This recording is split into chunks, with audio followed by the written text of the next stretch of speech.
ओम शांति। जैसे कल हमने सृष्टि चक्र के बारे में जाना, उसी को आगे और कंटिन्यू करते हैं। हर चक्र की अवधि होती है जिसमें वह चक्र पूरा होता है, चलता रहता ही है, लेकिन फिर भी एक अवधि है। जैसे दिन और रात के चक्र की अवधि 24 घंटा है। जैसे दिन और रात का चक्र है 24 घंटे का, 24 घंटे में यह चक्र पूरा होता है। कहाँ से आया 24 घंटा? जिसने भी बनाया किस हिसाब से 24 घंटे ले आए?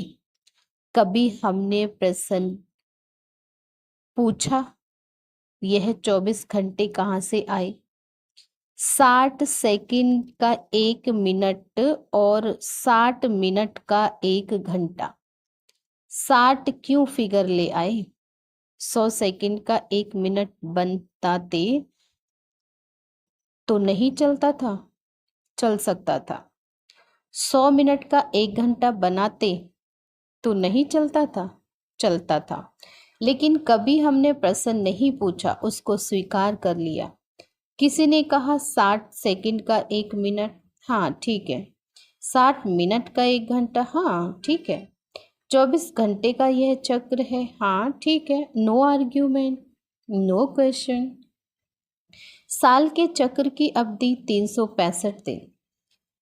इसी तरह साल का चक्र 365 दिन का है। अब देखो, हर धर्म के कैलेंडर्स अलग अलग हैं। क्रिश्चियंस के कैलेंडर्स के हिसाब से 365 दिन आ गए और हिंदू के कैलेंडर से 360 दिन आ गए। तो 5 दिन कहाँ गए? सोचो जरा। यह हम नहीं कह सकते कि गलत है, लेकिन 5 दिन का डिफरेंट क्यों? हिंदू कैलेंडर के हिसाब से जरा भी आगे पीछे नहीं होता।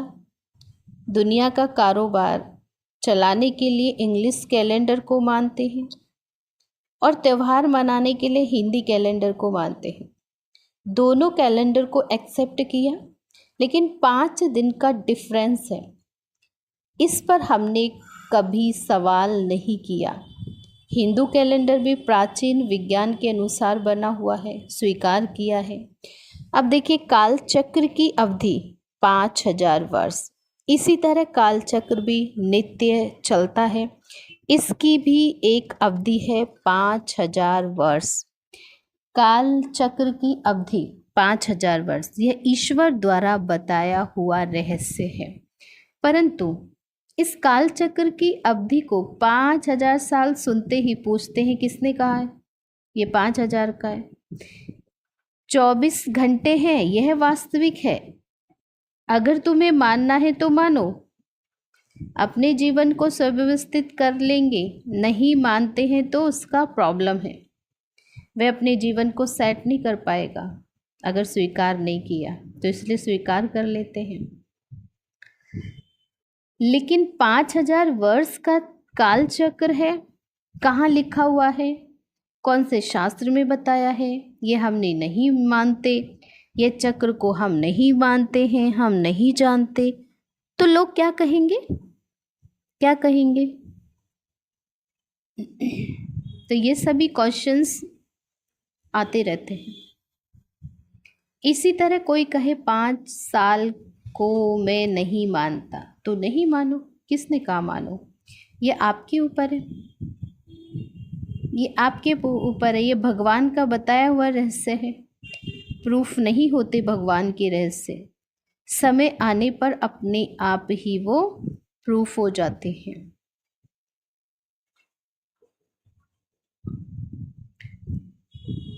सृष्टि चक्र स्वास्तिका के रूप में है, लेकिन इस सृष्टि चक्र को दिखाया हुआ है स्वास्तिका के रूप में। स्वास्तिका हर शुभ कार्य के लिए दिखाते हैं।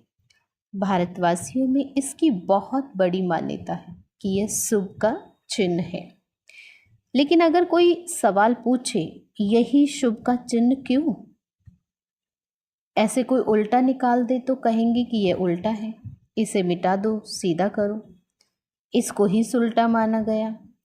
कहा जाता हिटलर ने भी स्वास्तिका का प्रयोग किया था, लेकिन वह हमेशा उल्टा निकालता था। और वह उसको सुलटा कहता था, और भारतवासी इसको उल्टा कहते हैं। अब सही कौन?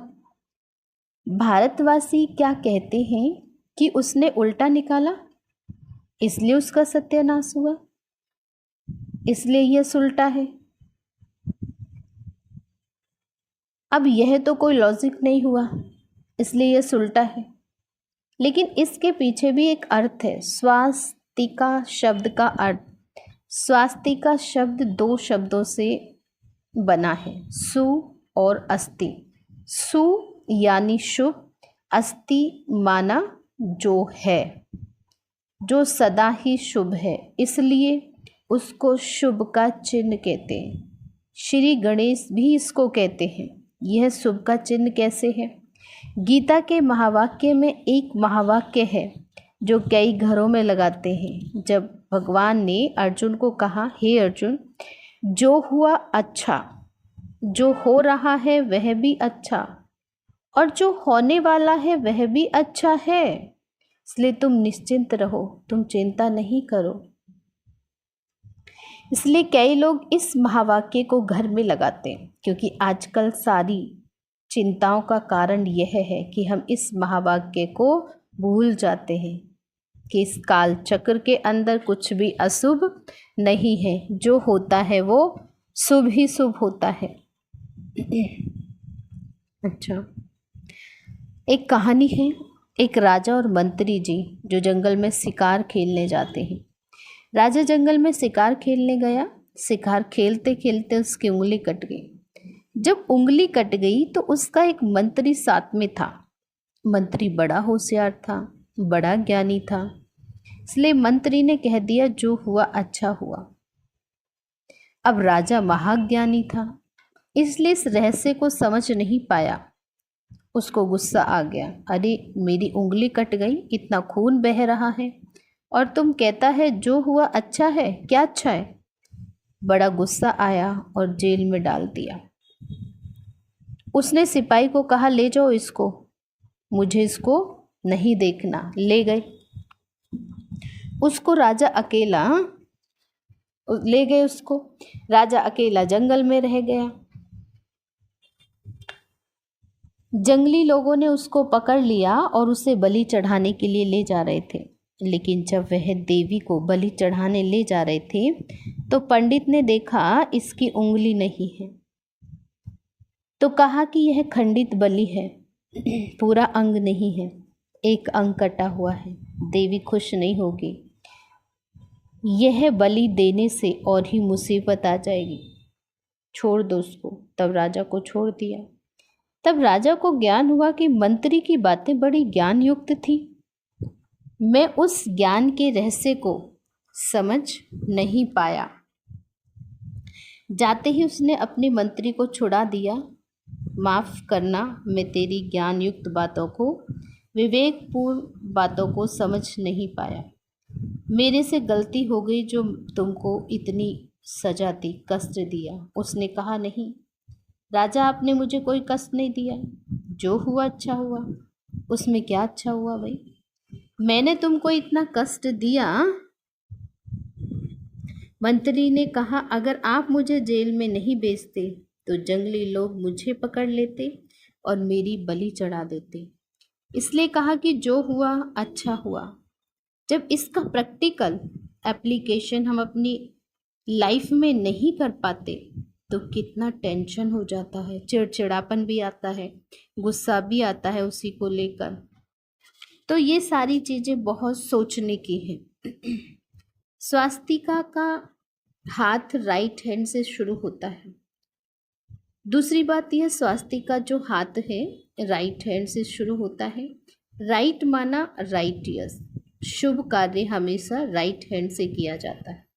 पूजा करना, आशीर्वाद देना, प्रसाद लेना या कुछ भी करना, अच्छा कार्य करना तो राइट हैंड से ही करते हैं। तो यह स्वास्तिका की जो शुरुआत है वह भी राइट हैंड से शुरू हुई है और उसका पोजीशन है यह पोजीशन। सत्युग स्वास्तिका का हाथ राइट हैंड साइड है। वैसे यह चक्र नित्य चलता है, पता नहीं कब शुरू हुआ और कब पूरा होगा, यह अनादि चला आया है। तो सतयुग भगवान भगवतियों की दुनिया। बाइबल में जेनेसिस चैप्टर 1 में एक बहुत सुंदर लाइन आती है, जब भगवान ने सृष्टि बनाई थी तो वह समय कैसा था। तो कहा कि God made man is his own image. भगवान ने मनुष्य को अपने स्वरूप में बनाया था, इसलिए उसको कहा जाता है god goddess. God goddess are many but god is one. भगवान भगवती तो अनेक है बट भगवान परमात्मा एक है। सतयुग का युग। फिर दूसरा दिखाया हुआ है त्रेता का युग, फिर द्वापर और कलयुग। तो सूर्यवंशी क्यों कहते हैं सतयुग वालों को सूर्यवंशी? क्योंकि जैसे सूर्य सदा है, परफेक्ट है, सूर्य की कला कभी कम जास्ती नहीं होती। यहाँ जो आत्माएं थी वह भी परफेक्शन की स्टेज में थी, उनकी कलाएं कभी कम जास्ती नहीं होती थी। वह परफेक्शन की स्टेज का वर्णन है। सर्वगुण संपन्न, 16 कला संपूर्ण, संपूर्ण निर्विकारी, मर्यादा पुरुषोत्तम, अहिंसा परमो धर्म, यह उनकी देवताओं की महिमा है, जहाँ पर लक्ष्मी नारायण राज्य करते हैं। त्रेता युग में 14 कला। त्रेता युग में 14 कला क्यों कहा उसको? जैसे चंद्रमा को 2 दिन के बाद, पूनम के 2 दिन के बाद कहेंगे 2 कला कम है, लेकिन उसकी रोशनी में इतना अंतर नहीं आता। इसी प्रकार आत्माओं का जो तेज है, सतो प्रधानता है, उसमें इतना अंतर नहीं आता, लेकिन फिर भी सतयुग से कम डिग्री में तो आ गई ना। तो इसलिए इस युग को कहा जाता है चंद्रवंशी। जैसे चंद्रमा की कलाएं कम होने लगती हैं, वैसे आत्माओं की भी कलाएं, आत्माओं की भी क्वालिटी कम होने लगती है। त्रेता में राम सीता का राज्य होता है। द्वापर, तीसरा द्वापर, स्वास्तिका का हाथ लेफ्ट हैंड साइड पर घूम गया। द्वापर युग में लेफ्ट हैंड साइड पर स्वास्तिका का हाथ घूम गया, अर्थात राइटियस से अनराइटियस जीवन में प्रवेश होने लगा, अशुद्धि की प्रवेशता होने लगी, इसलिए इस युग को कहा जाता है द्वापर। द्वापर द्वा माना 2, जहाँ से 2 पुर आरंभ हुए। सत्य माना एकता खत्म हुई, द्वापर माना 2 पुर आरंभ हुए।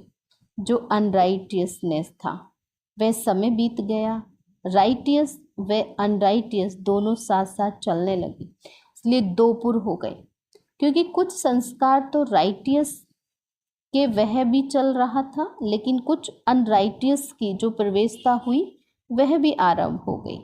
तो द्वापर यानी द्वैत भावना शुरू हो गई, इसलिए कहा जाता है सतयुग और त्रेता ये अद्वैत का राज्य था, और द्वापर से द्वैतता मनुष्य के अंदर आने लगी।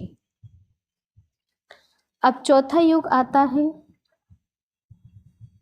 कलयुग।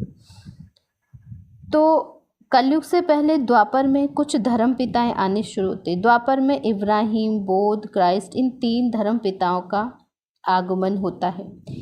इब्राहिम, बौद्ध, क्राइस्ट, यह 3 धर्म पिताएं भारत के बाहर गए परमात्मा का संदेश देने के लिए, अपना प्रचार फैलाने के लिए, और अपनी अपनी पुस्तकें बनाई थी इन्होंने।